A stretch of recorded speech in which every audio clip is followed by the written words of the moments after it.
এখন আপনাদের দেখাচ্ছি পৃথিবীর সবচেয়ে ছোট বট গাছ। দেখতেছেন এই যে কত ছোট, উঁচু হবে 2 থেকে 2.5 ফিট। গাছটি ছড়িয়ে আছে 3টি ডাল, 3 দিকে। পাতাগুলো হলুদ বর্ণে ধারণ করছে, কিছু পাতা আছে সবুজ। গাছটি কত সুন্দর, তাই না? মাত্র 2 থেকে 2.5 ফিট গাছটি উচ্চতা। পৃথিবীর সবচেয়ে ছোট বট গাছ। গাছটার শিকড়গুলো দেখেন কি সুন্দর, তাই না?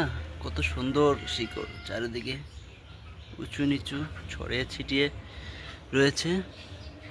গাছটার আশেপাশে আরো অন্য প্রজাতির গাছ আছে, সেগুলো দেখতে পাচ্ছেন আপনারা। এই যে গাছ প্রেমিক হলে যা হয় আর কি, কত প্রজাতির গাছ এখানে আছে দেখছেন।